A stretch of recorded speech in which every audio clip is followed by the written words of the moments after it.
Buenos días, mis hermanos, feliz sábado. Sean todos bienvenidos a esta pequeña congregación. Estamos aquí alabando y glorificando el nombre de nuestro Señor Jesús.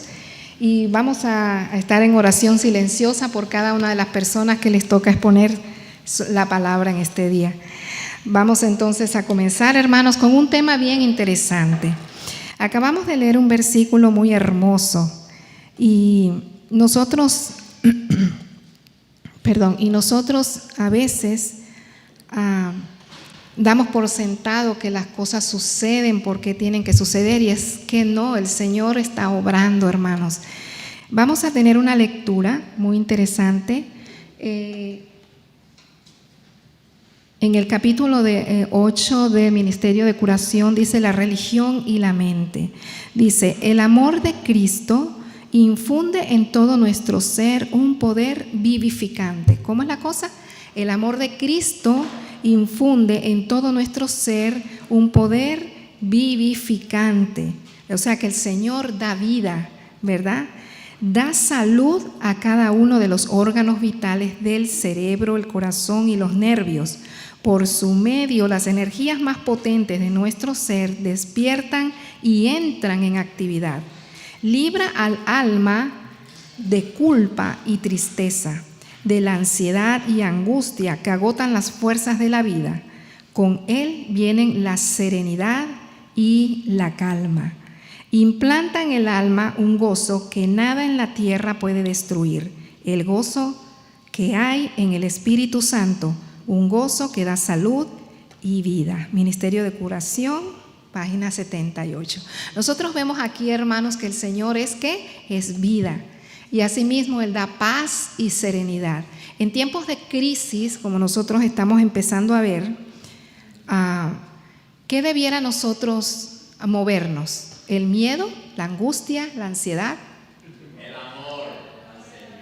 El amor, ¿verdad? El amor de Cristo. Ahora bien, nosotros tenemos que quedarnos tranquilitos nada más con el amor de Cristo. No, tenemos que hacer algo con ese amor, porque si no seríamos egoístas si nos quedáramos con él, ¿verdad? Tenemos que darlo al mundo. ¿Y cómo lo vamos a dar al mundo? ¿A través de qué? A través de la palabra del Señor, a través del servicio, me dicen por aquí. Miren, hay una cosa bien interesante que nosotros tenemos que pensar. El Señor nos ha dado este amor y toda esta benevolencia para que nos quedemos con ella y para que la encerremos. Nosotros tenemos que hacer con ella que debemos de hacer de ella un vehículo para llevar a otros, para que otros conozcan acerca de Jesús. ¿Cómo debemos de nosotros dar este evangelio? Nosotros cada uno tenemos una experiencia que es propia. Usted, solamente usted, sabe qué es lo que ha hecho el Señor con su vida. Solamente uno sabe lo que el Señor ha transformado en la vida de uno, ¿sí? Recuerden algo bien interesante. Ese es un poder que es divino, porque por nosotros mismos no lo hemos podido hacer. ¿Cuántos vicios, cuántos malos hábitos nosotros por nosotros mismos prometemos, no lo vuelvo a hacer? Y terminamos cayendo de nuevo. El enemigo es astuto y sabe cómo manipular la mente, sabe lo que nos gusta, ¿verdad? Pero sabemos que hay un poder que quebranta eso, hermanos. Y nosotros tenemos que ir a Él, nada más a Él, para que nos quite todos estos gustos, todos estos malos hábitos, todas estas malas costumbres, para que podamos ser ¿qué? Criaturas nuevas, criaturas edificadas en el Señor. Dice acá, el poder sanador de Dios se hace sentir en toda la naturaleza. Si se corta un árbol, si un ser humano se lastima o se rompe un hueso, la naturaleza empieza inmediatamente a reparar el daño. Aún antes de que exista la necesidad, están listos los elementos sanadores. Y tan pronto como se lastima una parte, todas las energías se dedican a la obra de restauración. Lo mismo ocurre en el reino espiritual. Antes de que el pecado creara la necesidad, Dios había provisto el remedio. Amén. Toda alma que cede a la tentación es herida por el adversario, pero donde quiera que haya pecado está el Salvador. Amén. Es obra de Cristo sanar a los quebrantados de corazón, apregonar libertad a los cautivos, poner en libertad a los oprimidos. Bueno, aquí nosotros tenemos algo bien interesante, hermanos. Y eso me hace recordar a un episodio que el Señor tuvo con, ¿se acuerdan los endemoniados de Gadara? Recuerden que ellos, pues los demás discípulos cuando llegaron a ese lugar, pues los vieron y tuvieron miedo, ¿cierto? Pero sin embargo, el Señor les hizo frente y pudo expulsar los demonios que habían en ellos. Y sucedió algo bien interesante cuando ellos fueron libertados. El agradecimiento fue tal que el propio testimonio de ellos era más que suficiente para que pudieran las demás personas darse cuenta de que había un poder sobrenatural en Jesús, de que Él era el Hijo de Dios, de que Él podía sanar, de que Él podía echar fuera demonios. Y ¿saben qué? Jesús no tuvo necesidad ni siquiera de estar allí. Bueno, nosotros sabemos la historia, ¿verdad? Mucha gente se enojó porque los demonios fueron echados en los cerdos y ese era el negocio de ese lugar, ¿cierto? Pero sabemos que más tarde, pues los que fueron libertados dieron un tremendo testimonio. Ahora bien, ese es un caso. Tenemos otro caso también. Hay muchos casos dentro de la palabra de Dios de gente que fue verdaderamente agradecida y que fueron sanados.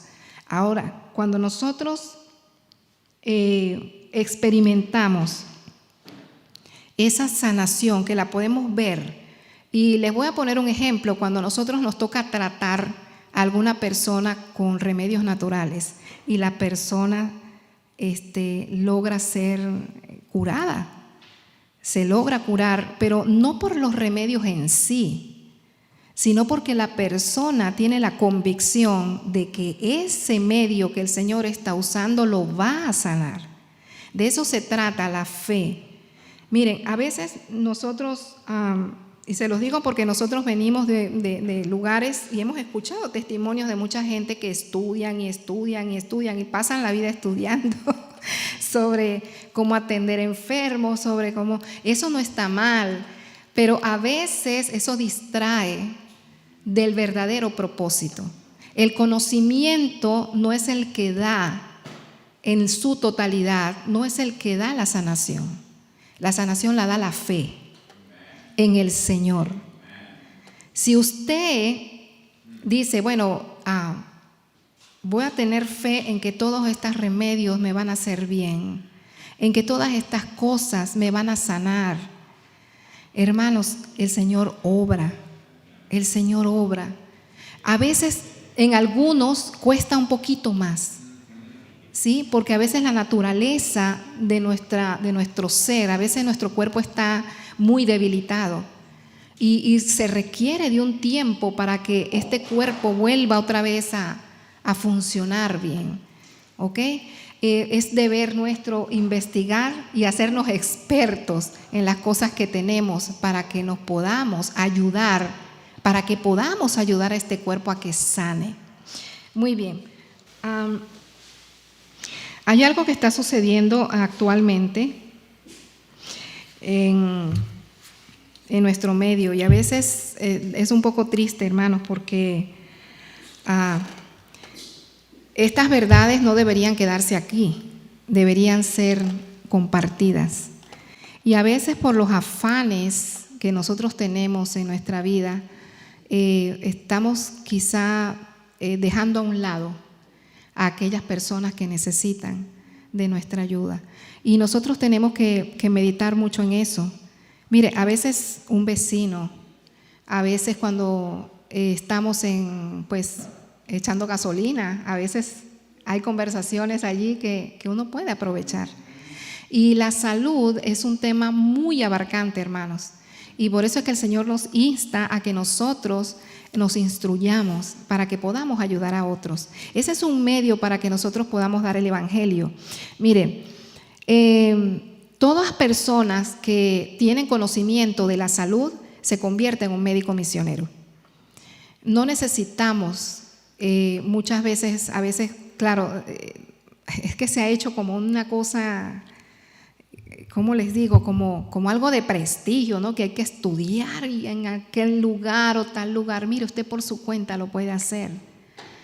Usted por su cuenta lo puede hacer. Nosotros conocimos una persona que era muy misionera, una familia muy misionera, y ella no tuvo instrucción sino hasta 6º grado, pero en su deseo de ayudar a otras personas, ella estudiaba mucho anatomía, fisiología, se compró un libro de esos de medicina básica, cuando los estudiantes de medicina están en su primer año, y ella no entendía mucho, pero ella tenía tanta fe y veía los dibujitos y decía, wow, yo quisiera algún día hacer esto. Y ¿saben qué? Yo estuve hablando con ella, ella me dijo, ¿tú sabes cuál es mi mayor sueño? Que yo pueda traer un día a bebés al mundo. Yo, ¿cómo? Ser partera, le decía yo, pero eso es un poquito delicado, le decía yo a ella. Y me decía, no me importa si es delicado, el Señor sabe lo que hay en mi corazón. Y yo quisiera ayudar a esa gente yo quisiera algún día tener la oportunidad de esa experiencia. Y miren, hermanos, ella por muchos años estuvo eso en su mente y un día me enteré que lo pudo hacer. Con instrucción lo hizo y pudo traer al mundo no solamente un bebé, sino 2 bebés, en un lugar apartado donde las mujeres pues tienen sus bebés solas, como las tribus indígenas en nuestros países. Hay un entrenamiento para eso. Ella lo recibió, pero no de una manera formal. El Señor la ayudó mucho y ayudaba también de una doctora que le pudo dar muchos datos y ella lo pudo hacer.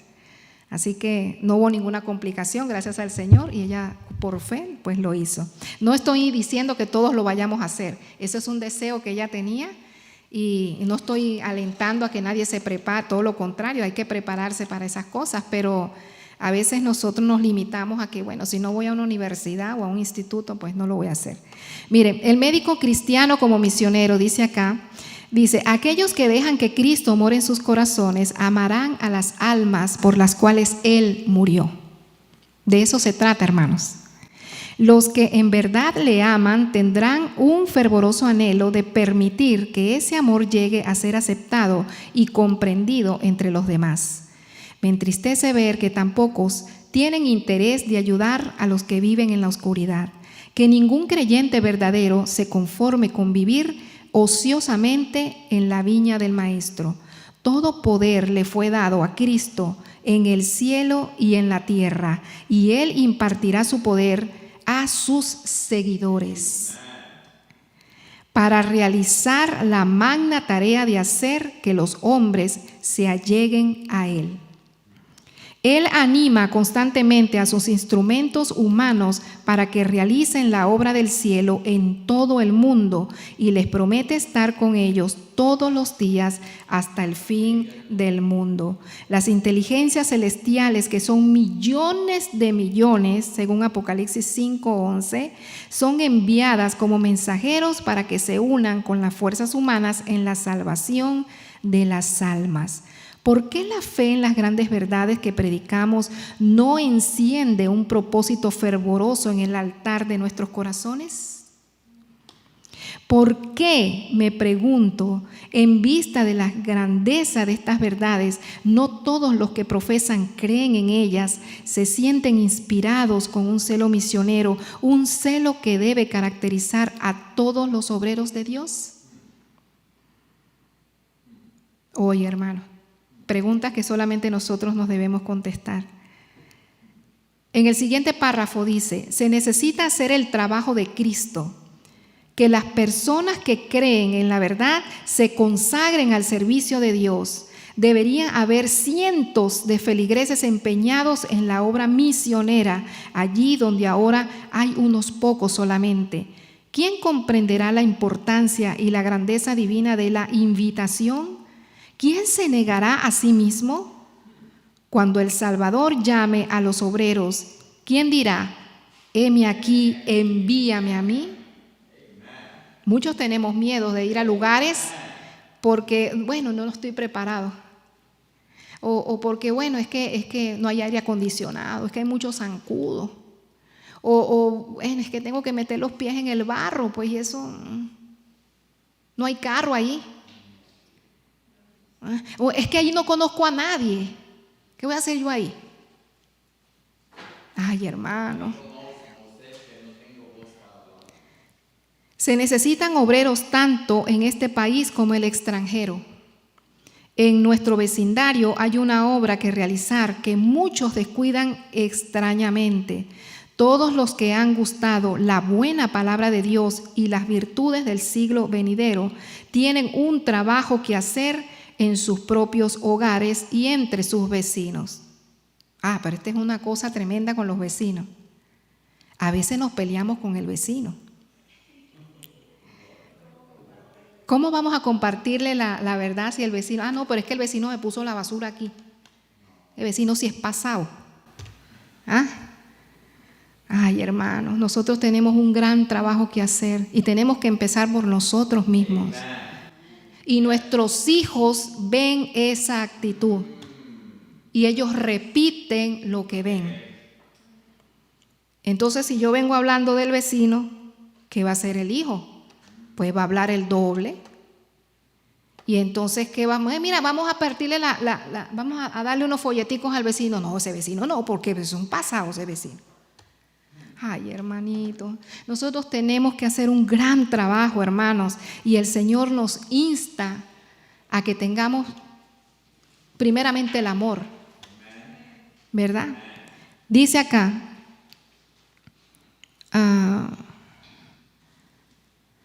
toda persona que ha sentido el poder de Cristo en su corazón se transforma en un misionero. A los amigos se les debe hablar del amor de Dios. Cada uno puede anunciar dentro de su propia iglesia lo que el Señor significa para él, su Salvador personal. Este testimonio presentado con sencillez será de mayor provecho que el más elocuente discurso. Además, hay una gran obra que hacer en tratar a los demás con justicia y en humillarse para andar delante del Señor. Los que trabajan dentro de su propio ambiente están ganando una experiencia que los capacitará para llevar a cabo mayores responsabilidades. El trabajo misionero que se hace en el país donde uno vive prepara al cristiano para la realización de una obra mayor en el extranjero. Así que uno no sabe si el Señor lo va a llevar a uno a otros lugares. Por eso es que nosotros tenemos que estar empeñados en que, primeramente, con nuestro testimonio, ¿verdad? Llevar a otras personas el mensaje. Mira, hermanos, esto es algo bien tremendo. A veces nosotros creemos que las predicaciones son importantes. Sí son importantes, la instrucción dentro de la iglesia y aún enseñando a otras personas cuando les estamos enseñando la doctrina. Claro, forma parte de, pero nuestra experiencia tiene más poder, hermanos. Porque nosotros somos el testimonio vivo de que Jesús ha obrado. ¿Ve? Y seguirá obrando. En otra cita del Ministerio de Curación, ya casi no me queda tiempito, pero vamos a tratar de leerlo.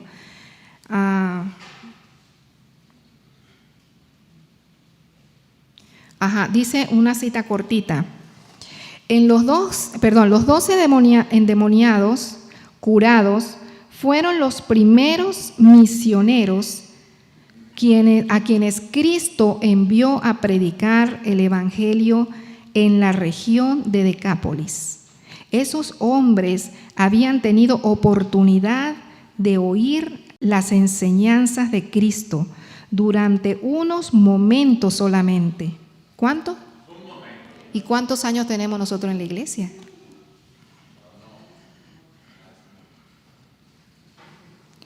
Sus oídos no habían percibido un solo sermón de sus labios. No podían instruir a la gente como habrían podido hacerlo los discípulos que habían estado diariamente con Jesús. ¿Por cuánto tiempo estuvieron con Jesús? Diariamente con Jesús, ¿durante cuánto? Durante 3 años y medio.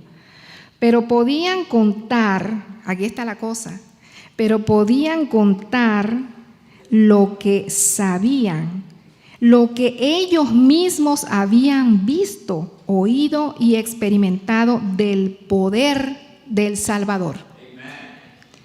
Esto es lo que puede hacer cada uno cuyo corazón ha sido conmovido por la gracia de Dios. Tal es el testimonio que nuestro Señor requiere y por falta del cual el mundo está pereciendo. Así que, hermanos, nosotros tenemos grandes cosas que hacer, pero ¿saben qué? Nuestro testimonio tiene poder, hermanos. Tiene mucho poder. Y nosotros tenemos que recordar de dónde hemos venido y en dónde estamos ahora, para que podamos diferenciar, para que podamos alabar al Señor, para que podamos darle gloria y nuestro gozo personal, nuestra experiencia personal va a ser un impacto, hermanos, en las personas que nos escuchan. La obra médico-misionera es una gran experiencia, ¿ok? Y el Señor nos pide que nos preparemos cada uno de nosotros. El Señor ha hecho grandes cosas y las seguirá haciendo por su pueblo mientras la gracia esté abierta. Y espero que esta meditación de esta mañana haya sido de gran beneficio para todos nosotros, como lo ha sido para mí, hermanos. Que el Señor les bendiga.